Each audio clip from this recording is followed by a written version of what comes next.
Hi, everyone. I'm here today with Chris, and Chris is the founder of Help with My Loans. And, what better name of a company could one have? Who doesn't need help with their loans? Correct, Chris? I mean, Exactly. Everyone. so I think that's a, great name for the startup, and it pretty much tells what you do. And so tell people that are watching how you started. What's your background? What got you to the point to saying, hey, I need to start the startup business and scale and grow and take it to the masses. Yeah, I've been in the commercial and banking world, prior to opening this company for 20 plus years. So I've been at the big firms from Coldwell Banker, Wells Fargo, JP Morgan, and at US Bank in 2015. That's where I met Jack Artinian. He's the co-founder of helpwithmyloan.com and HWML.app. And basically we met, we were both top producers. And then right around 2017, we saw, again, as I had shared my frustrations in other big banks, that it's the same everywhere. We were getting offers to go to another firm, but we both kind of were very frustrated with the underwriting process, the errors, the paperwork getting lost, the manual way of manila folders to do deals. And we just thought there's got to be a better way, and why not us to build it? He had actually even owned the domain 10 years before meeting me. So that was a very cool, interesting way. Hey, like, we got to do something together. So we set some milestones while we were still keeping our job. And basically, once we hit those milestones and we saw, hey, we have a good market traction, 2018, we both quit our jobs and haven't looked back since. Our company has since grown from 2 employees to now over 8 employees. We've closed over $150 million through our platform and have a proven 95% funding rate, which is double the competition. And, we're just looking to continue our scale growth that we're on right now. Hey, that's fantastic. So Thank you. coming from that background, you've experienced the pain points that this platform is solving.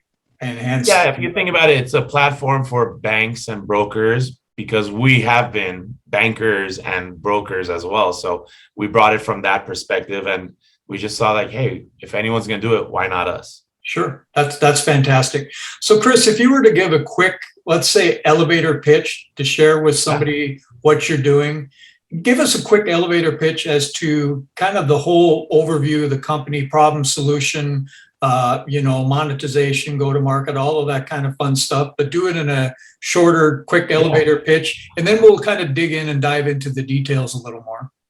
Yeah, I'm more than happy to do that. So basically what we've done, we're a full spectrum lending platform across commercial, residential, business, and personal lending, where we've automated that entire process for each type of loan. We do it double the competition's rate at 95% funding rate, because that legacy way of doing lending is pretty much the problem. And that's why they have abysmal 55% funding rate, because they lack innovation and technology. We brought in those pieces because we knew what needed to get solved. And because through that, we also have funded over $150 million through our platform.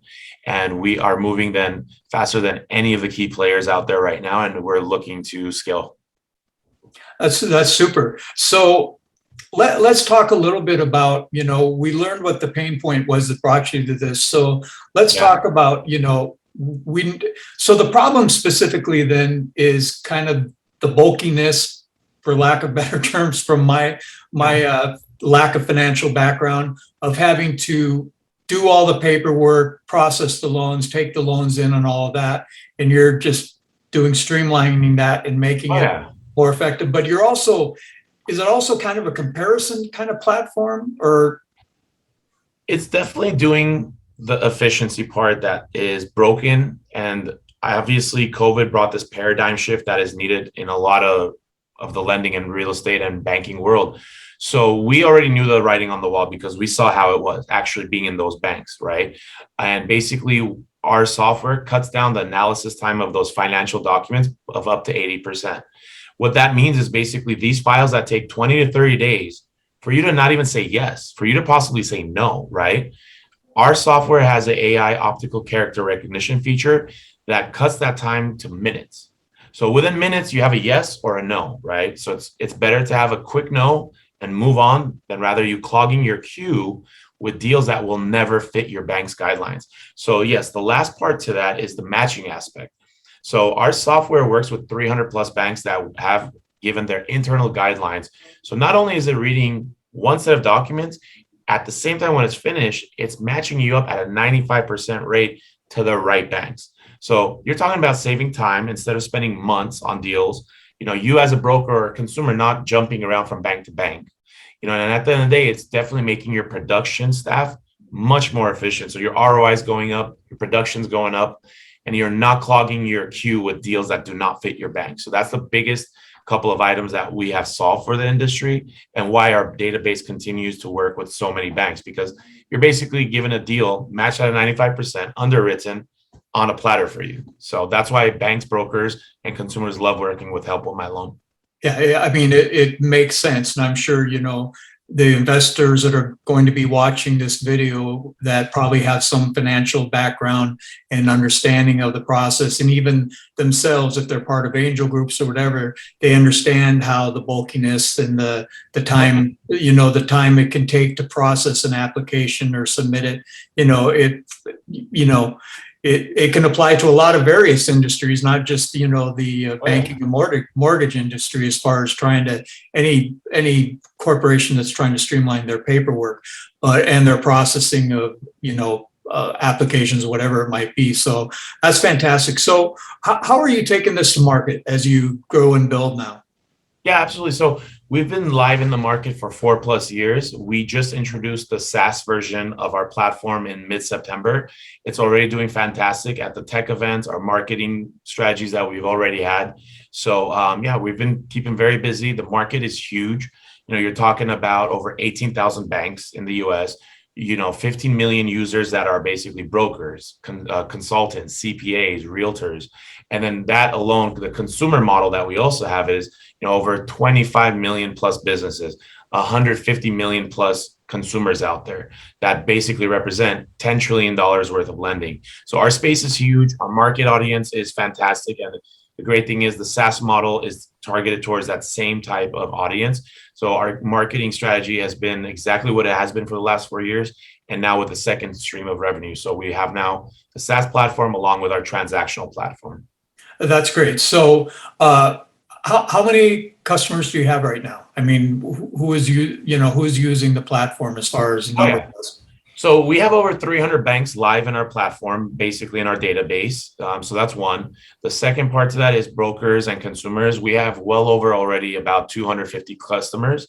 And basically the bulk of all of that representation is how our platform has processed over $150 million in commercial, residential, and business and personal lending. Super. So tell me then, how is that translating to revenue at this point currently?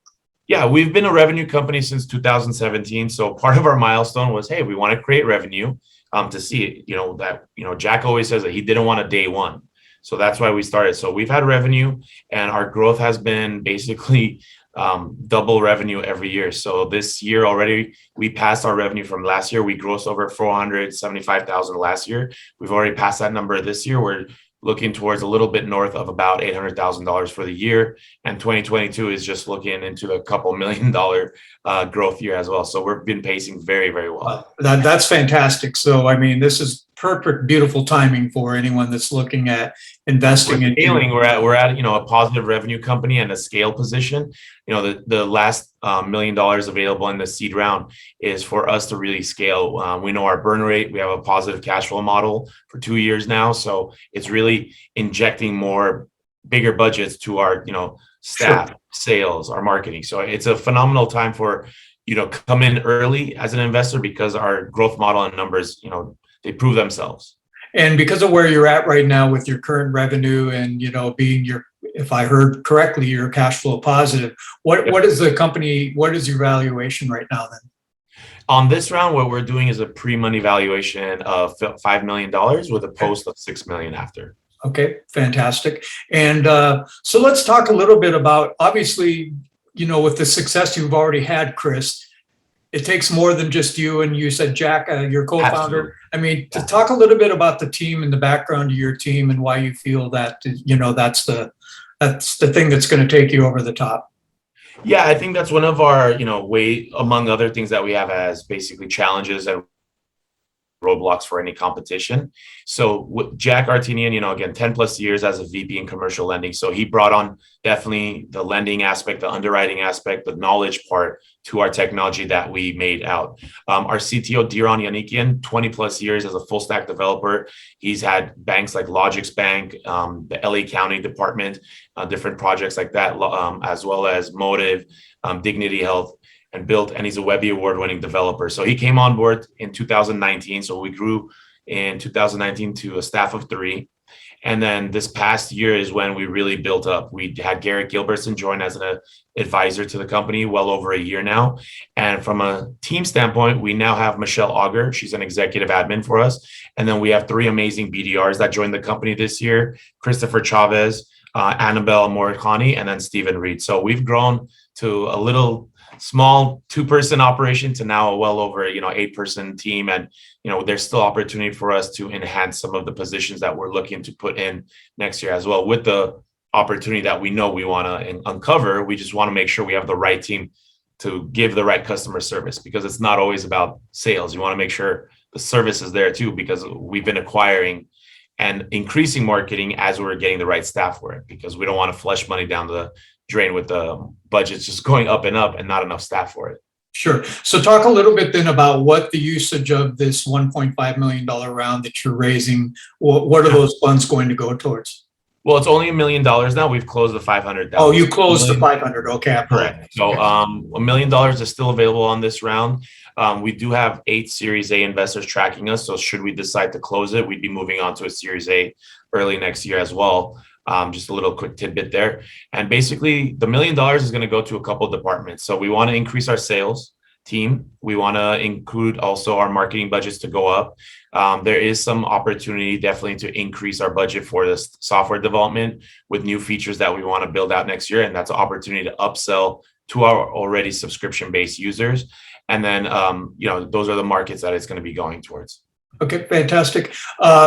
You did mention, and you talked about how you have a much better product than your competitors. So yeah, let's just mention who are the competitors in that market. And I know that you're going, some of the competitors are some of your very familiar names out there in the lending world. Yeah, I think a lot of people confuse us, first of all, with LendingTree. LendingTree is not a direct competition. They're lead generation. That's not solving the root of the problem. So LendingTree is more of an acquisition opportunity that might take us on eventually. But some direct competition is, for example, nCino, Numerated, Blend. And I'll tell you the problems of those software. So Blend, first of all, only does primary residential. It has also 15 integrations. We're full spectrum. So not only do we do primary residential, we do investment residential, commercial, and business and personal. We also have half the integrations they have. They've had issues with banks and bigger firms because the integrations just don't work. So they've been getting canceled contracts. Other issues, for example, Numerated and nCino as well. Unfortunately, they only do business lending. And also it takes half a day to onboard one customer. With us, if you onboard a customer, do you know how quick it is? A couple minutes. Okay. Yeah. It was a rhetorical question, but yeah, I mean, think about those are competitive advantages that we have compared to the software that's out there, right? And it's things we thought about. We knew, obviously, I know a lot of people say, "Oh, we have no competition. We're first to market." Yeah, we're a first to market platform because there's truly no version like ours. But we studied and did our market research of, well, what are indirect competition or platforms that are doing what we do, but not full spectrum? That's our biggest thing is we went full spectrum. We have uncapped requests. And then we have an industry-leading 95% matching and funding rate. So those are some of the things we know our competition out there can't do. And if they do, that's the other part of having our patent pending, and our lawyers are fully pursuing the patent as well. So okay, well, there's another thing I don't need to ask or mention then because you just brought it up. So that's great. When I first visited with you a couple of weeks back, I was impressed with what you're doing, and even now, so you've even made some you've made some extra ground since we've last talked, I believe, with some of the numbers that you just shared. So that's great. So what would you say, if an investor is sitting here watching this video right now and listening to what you're sharing, what would you say to that investor would be the main thing that you see that your company offers, whether it be, the team aspect or the product aspect, or what would you say is that main thing that you feel the reason an investor should, get involved with your company and support what you're doing and help you grow? Yeah, I think our exit strategy is the biggest validation, and we can prove it. So obviously, we have a twofold exit strategy. One, to be full control, we want to go to IPO, and we're capable of that 100%. That just means, more control. We also understand, because of the space of what's happening in fintech, we become an attractive acquisition. And that's the part on the deck where I highlighted is you have, for example, right, Intuit purchasing Mint.com for $200 million. You have IBM taking Armanta and Value Penguin and purchasing those for $250 to $500 million. Amex just bought Cabbage for nearly $875 million.